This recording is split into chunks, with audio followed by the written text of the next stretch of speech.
नमस्कार, आप देख रहे हैं ग्राउंड रिपोर्ट.in और मैं हूं कोमल बड़ोदेकर। इस वक्त हमारे साथ एक कन्नौद खाते गांव से बीजेपी एमएलए आशीष शर्मा। आशीष शर्मा एक ऐसा नाम है जो स्थानीय राजनीति में एक बड़ा नाम है।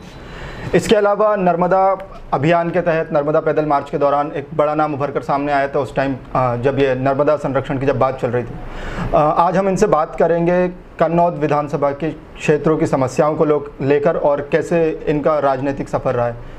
सर नमस्कार, स्वागत है आपका। सर, एक छात्र नेता के तौर पर आपने राजनीति शुरू की, फिर उसके बाद में आप विधायक, तो कैसा रहा ये सफ़र? निश्चित तौर पर मैं इस सफ़र से संतुष्ट हूं और जिस पवित्र लक्ष्य को लेकर हम राजनीतिक क्षेत्र में आए थे कि इस राजनीति का उपयोग, सत्ता का उपयोग जनता की सेवा में अधिकतम हो सके और उन लोगों तक हमारे विकास कार्य पहुंच सके जो वर्षों से वंचित हैं, उपेक्षित हैं। मुझे ऐसा लगता है कि हमने अपने उस लक्ष्य को काफ़ी हद तक तय किया है और आज मैं ये कह सकता हूं कि समाज के पिछड़े वर्गों के लिए, खास करके किसान और गरीबों के लिए हमने बहुत उल्लेखनीय कार्य इस खातेगांव विधानसभा क्षेत्र में किए हैं। छात्र राजनीति से लेकर आज तक का जो सफ़र है उसमें कई सारे मोड़ मेरे जीवन में आए, लेकिन हमने लोगों के सहयोग से और पार्टी के माध्यम से हंसते हंसते उन सब मुकामों को तय किया है और आज खातेगांव विधानसभा क्षेत्र ने विकास के मामले में अपनी एक अलग पहचान पूरे मध्य प्रदेश में बनाई है। सर, नर्मदा संरक्षण पर आपके कार्यों को राज्य स्तर पर सराहना मिली, इसको आप किस रूप में देखते हैं? नर्मदा जी मध्य प्रदेश की जीवन रेखा है और पवित्र नदियों में से एक माँ नर्मदा है, जिसका धार्मिक महत्व भी है और धार्मिक आस्था का एक बहुत बड़ा केंद्र नर्मदा जी है। लेकिन पिछले कई वर्षों से लगातार नर्मदा जी के प्रदूषण को लेकर और नर्मदा जी से जो रेत का खनन होता है उसको लेकर पर्यावरणविदों ने और बहुत सारे संत महात्माओं ने भी चिंता की है। निश्चित तौर पर मध्य प्रदेश सरकार की नर्मदा सेवा यात्रा नर्मदा जी के संरक्षण में एक मील का पत्थर साबित हुई है। लाखों लोग इस अभियान के साथ जुड़े हैं और मैंने कई जगह इस बात को महसूस भी किया है कि अब नर्मदा जी के संरक्षण के प्रति आम नागरिक भी बहुत ज़्यादा जागरूक हुए हैं और इस दृष्टि से मैं कह सकता हूं कि नर्मदा जी में प्रदूषण भी घटा है और मध्य प्रदेश सरकार के माध्यम से जो ट्रीटमेंट प्लांट जगह जगह स्थापित किए जा रहे हैं, नर्मदा जी के किनारे गंदा पानी नर्मदा जी में न मिले, इसके लिए भी ठोस पहल शिवराज जी की सरकार ने की है। हमारे पास में जो नेमावर नगरी है वहाँ पर इस सीवरेज प्लांट का, ट्रीटमेंट प्लांट का विधिवत काम शुरू हो गया है। आने वाले 1 से 1.5 वर्षों में जब ये काम करने लगेगा तब नर्मदा जी में गंदे नालों का पानी और गंदगी किसी भी तरह से नहीं पहुँच पाएगी। जी सर, एक विधायक के तौर पर काम करने में आपको क्या दिक्कतें आई? देखिए, विधायक भी एक जनप्रतिनिधि होता है और यदि मध्य प्रदेश में आपकी सरकार है, केंद्र में आपकी सरकार है, हमारे पास दीदी सुषमा स्वराज जी जैसी सांसद है जिनका वरदस्त हमको विकास कार्यों के लिए प्राप्त होता है, तो जनता की अपेक्षाएं तो बहुत हमसे रहती है क्योंकि बहुत बड़ी जीत हमको खातेगांव विधानसभा क्षेत्र से मिली थी और इसलिए जनता की उस अपेक्षा पर 100% खरा उतरना तो मेरे लिए संभव नहीं था। लेकिन मैंने प्रयास ये किया कि एक जनप्रतिनिधि होने के नाते जनता को आसानी से मैं उपलब्ध रहूं, इसके लिए मैं प्रतिदिन जनता से मिलता हूं, गांव तक पहुंचता हूं। अधिकारियों के साथ मैंने रात्रि चौपालें लगाई है, अधिकारियों के साथ गांव-गांव जाकर जन समस्या निवारण शिविर लगाए हैं और जहां भी शासन से जुड़ी योजनाओं के कार्यक्रम होते हैं मैं प्रयास करता हूं कि अधिकतम कार्यक्रमों में मैं पहुंच सकूं। स्वयं के द्वारा चाहे साइकिल वितरण का मामला हो, चाहे तेंदुपत्ता वितरण का मामला हो, संबल कार्ड वितरण का मामला हो, बिजली बिल माफ़ी के प्रमाण पत्र वितरण का मामला हो, किसानों को बीमा और मुआवजा वितरण का मामला हो, हम गांव-गांव पहुंचकर सीधे जनता को लाभ दिलाने का काम करते हैं। और इस कारण से मैं कह सकता हूं कि एक विधायक के रूप में जनता को आसानी से उपलब्धता और सरकार से जुड़े कामों में जनता को कम से कम परेशानी हो, इसके लिए मैंने निरंतर प्रयास किया है। सर, अपने इस कार्यकाल को आप किस रूप में देखते हैं? ऐसी कोई 3 बड़ी उपलब्धि जो आपको लगा हुआ कि एक विधायक के तौर पर यह मेरी 3 बड़ी उपलब्धि है? निश्चित तौर पर मैं विधायक के तौर पर तो नहीं मानता कि मैंने कोई बहुत बड़ा काम कर दिया, लेकिन हमारे माननीय जननायक शिवराज सिंह चौहान जी और दीदी सुषमा स्वराज जी के कारण हमको कई बड़ी परियोजनाएं इस विधानसभा क्षेत्र के लिए मिली। छिपानेर माइक्रो इरिगेशन, जिससे हम हजारों हेक्टेयर भूमि सिंचित करेंगे, जिसका 100% लाभ खातेगांव विधानसभा क्षेत्र को मिलने जा रहा है। काम उसका विधिवत शुरू हो चुका है। आने वाले 2 वर्षों में खातेगांव विधानसभा क्षेत्र के तहसील के कई सारे गाँवों को जब लिफ्ट इरिगेशन के माध्यम से सिंचाई की सुविधा मिलेगी तब लगेगा कि हमारा वो क्षेत्र जहाँ पर सिंचाई की कोई सुविधा नहीं थी वहाँ के खेत लहलहा उठेंगे। इंदौर बुधनी रेल लाइन अपने आप में पूरे विदिशा लोकसभा क्षेत्र के लिए और ख़ास करके इंदौर बुधनी के बीच के क्षेत्र के लिए तो बहुत बड़ा मील का पत्थर साबित हुई है। दीदी ने इसकी घोषणा कराई है और आने वाले 5 से 6 वर्षों में जब इस रेल लाइन को हम साकार होते हुए देखेंगे तब मुझे लगेगा कि वास्तव में एक बहुत बड़ा काम जो सुषमा स्वराज जी जैसी नेता के लिए ही संभव था, उन्होंने इस रेल परियोजना को स्वीकृत करा के हम लोगों के लिए बहुत बड़ा काम किया है।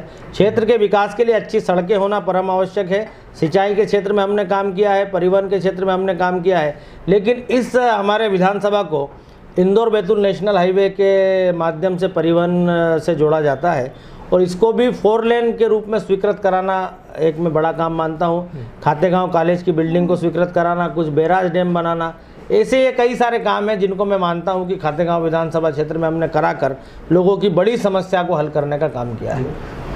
कोई ऐसे 3 काम जो आपको लगता हो कि अब भी पूरे नहीं हो पाए हैं? निश्चित ही विकास एक लंबी चलने वाली प्रक्रिया है और समय समय पर विकास की मांग जनता भी करती है और हमको भी लगता है कि विकास के क्षेत्र में ये काम होना चाहिए। नेमा और औद्योगिक क्षेत्र है, उसका विकास अभी अधूरा पड़ा है, वहाँ का विकास होना चाहिए। खातेगांव विधानसभा क्षेत्र के लगभग 60-70 गाँव अभी ऐसे हैं यहाँ पर किसानों को सिंचाई के लिए कोई सुविधा उपलब्ध नहीं है।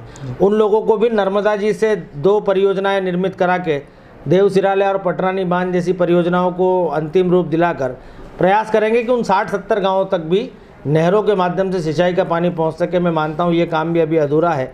खातेगांव विधानसभा क्षेत्र में स्वास्थ्य सुविधाओं की दृष्टि से एक बड़े हॉस्पिटल की आवश्यकता है। वर्तमान में जो चिकित्सालय उपलब्ध हैं उनमें स्टाफ बढ़ाकर और कुछ और सुविधाएं बढ़ाकर स्वास्थ्य सुविधाएं हम दिलाना चाहते हैं, क्योंकि यहाँ से इंदौर की दूरी भी लगभग 125 किलोमीटर है और भोपाल की दूरी भी 125 किलोमीटर है। इसलिए चिकित्सा के क्षेत्र में और सिंचाई के क्षेत्र में अभी बहुत कुछ करना बाकी है, जिसे हम आने वाले कार्यकाल में करेंगे। सर, इस बार बीजेपी में अगर देखें तो टिकट के दावेदार कई हैं, तो आपको टिकट की कितनी उम्मीद है? देखिए, बड़ा परिवार है भारतीय जनता पार्टी संगठन और हमारा जो पार्टी है वो कार्यकर्ता आधारित पार्टी है और कार्यकर्ताओं के दम पर ही ये पार्टी चलती है। कार्यकर्ताओं जो काम करते हैं समाज के बीच में, राजनीति के क्षेत्र में काम करते हैं, उन सबकी अपेक्षा होती है कि हमको भी एक विधायक के रूप में काम करने का अवसर मिलना चाहिए और इसलिए जितने भी कार्यकर्ता हैं वो टिकट मांगने के हकदार हैं, उनको टिकट मांगना भी चाहिए। आकलन करना पार्टी का काम है, पार्टी सब परिस्थितियों को देखती है और जब पार्टी आजकल तो सर्वे भी कराते हैं विभिन्न राजनीतिक दल, और इसलिए इन सब आधारों पर जो व्यक्ति पार्टी को परफेक्ट लगता है, उचित लगता है, उसको पार्टी अपना आदेश प्रदान करती है, चुनाव मैदान में उतारती है। मैंने जो काम किया है मुझे भरोसा है कि भारतीय जनता पार्टी का आशीर्वाद मुझे मिलेगा, लेकिन प्रत्येक कार्यकर्ता को टिकट मांगने का अधिकार है और वो टिकट मांग सकता है। भारतीय जनता पार्टी में टिकट मांगने की बहुत स्वच्छ परंपरा है। हमारे यहाँ आंदोलन नहीं होते, हमारे यहाँ मर्यादाएं नहीं लांघी जाती। पार्टी के अनुशासन में रहकर कार्यकर्ता पार्टी से टिकट की मांग करता है। सर, अगर टिकट नहीं मिला तो क्या आप निर्दलीय लड़ेंगे? ना ना ना ना, इस तरह का कोई विचार मेरे मन में आज तक कभी आया नहीं है और पार्टी के एक अनुशासित कार्यकर्ता के रूप में पार्टी जो भी आदेश प्रदान करेगी उस आदेश को मैं शिरोधार्य करूंगा। सर, इस बार देखा यह भी जा रहा है कि जनता के बीच में एक विरोध की लहर है। 15 साल से बीजेपी यहाँ पर है, तो क्या आपको लगता है कि कांग्रेस और बीजेपी के बीच में एक कड़ा मुकाबला होगा? बिल्कुल मैं नहीं मानता कि जनता में विरोध की लहर है। भारतीय जनता पार्टी की विचारधारा और भारतीय जनता पार्टी का विकास और भारतीय जनता पार्टी का नेतृत्व, इन तीनों का कोई सानी नहीं है। मध्य प्रदेश में शिवराज जी जैसा नेतृत्व किसी के पास नहीं है और मैं कई बार ये कहता हूँ कि लोग कहते हैं एंटी इनकम्बेंसी, सत्ता विरोधी लहर कोई चीज़ होती है, लेकिन सत्ता विरोधी लहर को भी काटने की ताकत किसी राजनीतिक दल में भारत में है तो केवल भारतीय जनता पार्टी में है। हमने इतना काम किया है कि उस काम के बल पर ही हम चौथी बार पुनः सरकार बनाएंगे।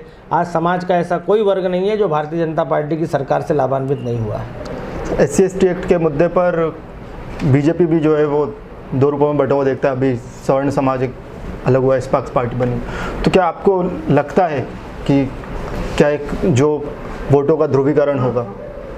निश्चित मैं मानता हूँ कि ये भारत के लिए बहुत कठिन समय है और इसका भी हल निकलेगा। भारत में श्रेष्ठ बुद्धिजीवी लोग हैं और सब मिल बैठकर इस बात का भी हल निकालेंगे, लेकिन जातिवाद के आधार पर मैं ऐसा मानता हूँ कि ध्रुवीकरण होने की संभावना मध्य प्रदेश में बहुत कम है, क्योंकि मध्य प्रदेश की जनता ने हमेशा विकास के नाम पर वोट दिया है और विकास को ही सबसे पहले जनता ने रखा है। मैं ऐसा मानता हूं कि इस बार भी विकास के आधार पर ही भारतीय जनता पार्टी को वोट मिलेंगे। सर, आप किस रूप में देखते हैं SC/ST एक्ट है? क्योंकि दलित वर्ग है, एक वो मांग कर रहा है कि नहीं SC/ST एक्ट है वो हमारा अधिकार है, वहीं दूसरी ओर जो है वो सवर्ण समाज जो है वो इसका विरोध कर रहा है। देखिए, मैं ये कहना आपके माध्यम से अभी भी मैंने कहा कि ये कठिन समय है और ये निश्चित तौर पर ज्वलंत विषय है जी। पार्टी का अपना इस पर स्टैंड है, भारतीय जनता पार्टी का, और जो पार्टी का स्टैंड है वही मेरा भी स्टैंड है।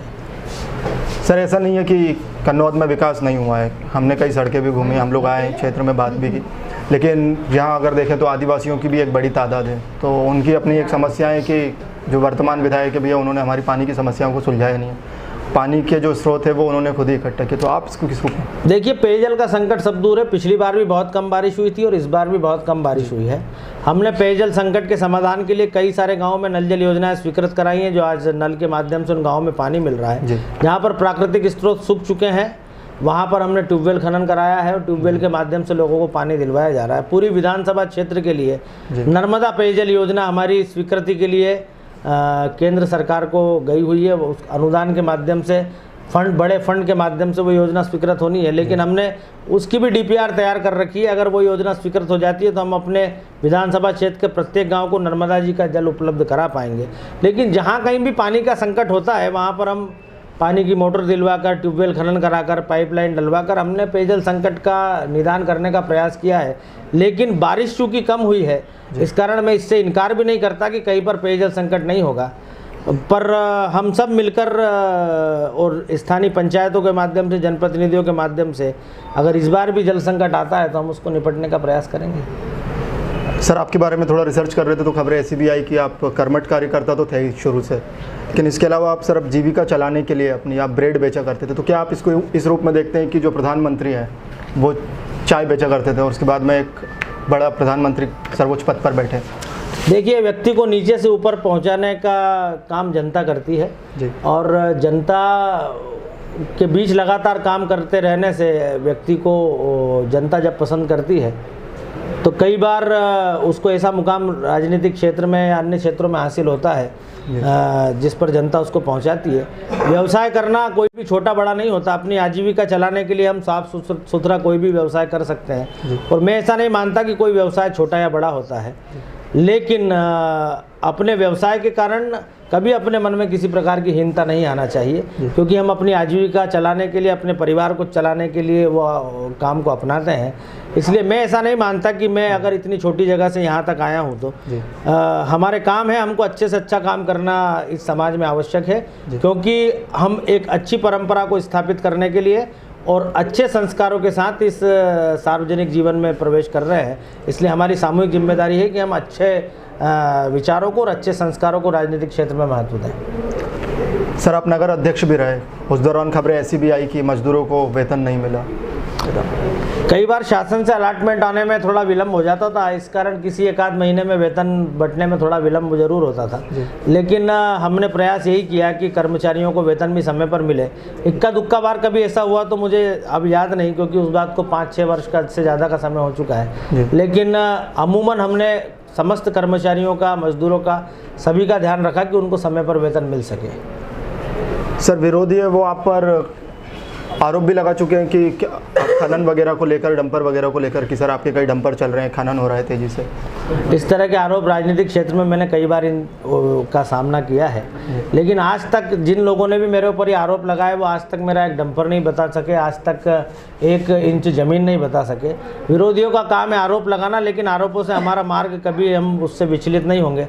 कभी हमने अपना धैर्य नहीं खोया, कभी हमने अपना संतुलन नहीं खोया, क्योंकि हमको मालूम है कि जो लोग ये आरोप लगा रहे हैं उन आरोपों का कोई आधार नहीं है। सिर्फ हमारी छवि को बदनाम करने के लिए, छवि को कलंकित करने के लिए इस तरह के बयान समय समय पर विरोधी देते आए हैं, लेकिन विरोधियों की हमने कभी परवाह नहीं की है। हम अपना काम कर रहे हैं, वो अपना काम कर रहे हैं। सर, आप एक युवा नेता है, आपकी यूथ पर भी अच्छी पकड़ है। सर, अभी हाल ही में राहुल गांधी का दौरा हुआ था भोपाल में, तो आप उनके आंख मारने वाला जो वाक़या है उसको किस रूप में देखते हैं? देखिए, मैंने राहुल गांधी जी के बारे में मेरा खुद का भी अपना विचार है। अगर आप राजनीतिक क्षेत्र में काम कर रहे हैं और भारत की इतनी बड़ी राजनीतिक दल के अध्यक्ष के रूप में काम कर रहे हैं, तो भारत का जो सांस्कृतिक बाहुल्यता है, भारत का जो बहुरंग है, उसकी समझ आपको होना चाहिए। भारत हमारा अधिकांश कृषि प्रधान देश है। किसानों की हमको समझ होना चाहिए, मजदूरों की हमको समझ होना चाहिए। जिस प्रांत में हम जा रहे हैं वहाँ पर किस तरह के लोग हैं उनकी समझ होना चाहिए। राजनीति विरासत में बहुत सारे लोगों को मिलती है, उसमें राहुल गांधी भी एक है, लेकिन विरासत के आधार पर आप किसी पार्टी का नेतृत्व कर रहे हो और इस देश के आप भविष्य हो सकते हो, इसकी संभावना मैं नहीं मानता। अगर आपको भारत का भविष्य बनना है, यदि आपको एक राजनीतिक दल का अध्यक्ष बनना है, तो आपको नीचे से ऊपर तक उठ के आना पड़ेगा। कांग्रेस पार्टी हो चाहे भारतीय जनता पार्टी हो, दोनों में मूलभूत अंतर यही है कि भारतीय जनता पार्टी में एक आम कार्यकर्ता धीरे धीरे मंडल से होता हुआ, जिले से होता हुआ, प्रदेश से होता हुआ और राष्ट्रीय अध्यक्ष तक पहुंचता है। लेकिन कांग्रेस पार्टी में जो गांधी परिवार की निकटता रखने वाला व्यक्ति होता है, जो गांधी परिवार का व्यक्ति होता है, वो रातों रात शीर्ष पद पर पहुंच जाता है। उसमें खानदान तय करता है कि कौन अध्यक्ष होगा और इसमें पार्टी तय करती है कि कौन कार्यकर्ता पार्टी की जिम्मेदारी उठाएगा। ये बेसिक अंतर हमारे इन दोनों राजनीतिक दलों में है। जहाँ तक बात है राहुल गांधी की, तो उनको कितनी समझ है ये भारतीय मीडिया भी जानता है, भारत की जनता भी जानती है। आंख मारना और लोगों की समस्या हल करना, दोनों में ज़मीन आसमान का अंतर है। आंख मारना बचकानी हरकत हो सकती है। मैंने कहा भी है कि कांग्रेस के पास आंख मारने वाले नेता हैं और भारतीय जनता पार्टी के पास आंख के आंसू पोंछने वाले नेता हैं। ये हमारे और उनके संस्कारों में और संस्कृति में अंतर है। कार्तिक को सवाल। आपकी राजनीति की शुरुआत पार्षद से लेकर आज विधायक तक पहुंची है। इस दौरान जीवन शैली में कितना अंतर है? जीवन शैली में कोई खास अंतर मैंने महसूस नहीं किया। मैंने कभी भी अपने आप को इस बात का गुमान नहीं होने दिया कि मैं एक विधायक हूं। और जिस तरह से एक सामान्य आदमी के रूप में हम काम करते रहे, वैसे उस तरीके से आज भी काम कर रहा हूं। ये ज़रूर है कि काम का दबाव बहुत होता है, बहुत सारे कार्यक्रम होते हैं जिनमें समय पर पहुंचना होता है। हज़ारों लोगों से हम प्रतिदिन मिलते हैं जिनकी तरह तरह की समस्याएं होती है। जब हम वार्ड के पार्षद रहते हैं तब एक वार्ड तक सीमित रहते हैं, नगर अध्यक्ष होते हैं तब नगर तक सीमित होते हैं। लेकिन जब हम एक विधायक के रूप में निर्वाचित होते हैं तो पूरे मध्य प्रदेश में, पूरे ज़िले में कई सारे ऐसे लोग होते हैं जिनको हमारी आवश्यकता होती है। तो इतने सारे लोगों के काम कर पाना, इतने सारे लोगों से संपर्क कर पाना, इतनी कठिन जीवनचर्या को जीना, ये वास्तव में बहुत कष्टकारी होता है। लेकिन अगर एक व्यक्ति का भी हमारे प्रयास से काम हो जाता है तो उसके कारण जो उसका दुआ मिलती है, उसका आशीर्वाद मिलता है, उसका धन्यवाद मिलता है, वो हमारी सब थकान को और सब दुख को मिटा देता है। और यही एक जज्बा है जो राजनीतिक क्षेत्र में काम करने वाले लोगों को प्रेरित करता है कि हमें और आगे तक काम को लेके जाना है। सर, आप आरएसएस के काम को किस रूप में देखते हैं? क्योंकि कई बार उस पर ये आरोप लगते रहे हैं कि ये हिंदुत्व की राजनीति करते हैं। देखिए, आरएसएस राजनीति नहीं करता। आरएसएस बहुत पवित्र संगठन है। 1925 से आज तक कई बार कई उंगलियां आरएसएस के कार्यप्रणाली पर उठी है। लेकिन राष्ट्रीय स्वयंसेवक संघ का संगठन आज विश्वव्यापी संगठन है और उस संगठन के कई सारे प्रकल्प आज पूरे भारतवर्ष में और पूरी दुनिया में चल रहे हैं। संघ का स्वयंसेवक होने के नाते मुझे इस बात का गर्व है कि मुझे संघ के संस्कार सीखने को मिले हैं। और राष्ट्रभक्ति क्या है, यदि सीखना हो तो राष्ट्रीय स्वयंसेवक संघ की शाखाओं में जाना चाहिए। कई बार संघ पर कई तरह के आरोप लगे, लेकिन संघ ने सब आरोपों का सामना किया, डटकर किया। संघ की कार्य पद्धति को समझने के लिए पूज्य सरसंघ चालक जी ने भी कहा है कि आपको समझना है तो संघ आकर देखिए करीब से कि संघ क्या है। और आज अगर कोई संगठन अपने गठन के इतने वर्षों बाद भी फल फूल रहा है तो कहीं ना कहीं उसकी कार्यप्रणाली अच्छी होगी, तभी वो जन जन तक पहुंचा है। और इसीलिए मैं कह सकता हूं कि संघ पूरे विश्व को एक नई राह दिखाने की दिशा में काम कर रहा है। और आज संघ के कार्यकर्ता, संघ के स्वयंसेवक प्राकृतिक आपदाओं से लेकर उन सब कुरीतियों और सामाजिक दुर्व्यवस्थाओं से लड़ने का प्रयास कर रहे हैं जो कहीं ना कहीं भारतवर्ष को कमज़ोर कर रही है। सर, अभी आपने अपने जन्मदिन पर लोगों को जागरूकता के तहत हेलमेट बांटे थे, तो इसे आप किस रूप में देखते हैं? देखिए, जिस तरह से यातायात का दबाव बढ़ रहा है, युवा खास करके अपने सड़क की सेफ्टी के प्रति ज़्यादा जागरूक नहीं है। इसलिए हमने प्रयास किया था कि जो टू व्हीलर लेकर चलते हैं वो कई बार हेलमेट नहीं लगाते, जल्दी से गाड़ी स्टार्ट करते हैं और निकल चलते हैं। और अधिकांश जो दुर्घटनाएं भारतवर्ष में हो रही है उसमें जान जाने का प्रमुख कारण है हेड इंजरी, मस्तिष्क की चोट के कारण लोगों की जान जाती है। इसलिए हमने बड़े पैमाने पर हेलमेट बांटने का प्रयास किया था और निरंतर इस बात की जागरूकता के लिए भी हम प्रयास करते रहते हैं कि युवाओं में हेलमेट लगाने का चलन होना चाहिए ताकि हम सुरक्षित रूप से रोड पर चल सकें, जिसके कारण कोई जान बच सके। और अगर इतनी अवेयरनेस हम रखेंगे तो उसको देखकर अन्य लोग भी हेलमेट लगाने के लिए प्रेरित होंगे। इसलिए मैंने अपने जन्मदिवस के अवसर पर युवा मोर्चा के माध्यम से हेलमेट वितरण का कार्यक्रम भी किया था। तो ये थे हमारे साथ कन्नौज से बीजेपी विधायक आशीष शर्मा। देश दुनिया की तमाम खबरों के लिए बने रहे हमारे साथ।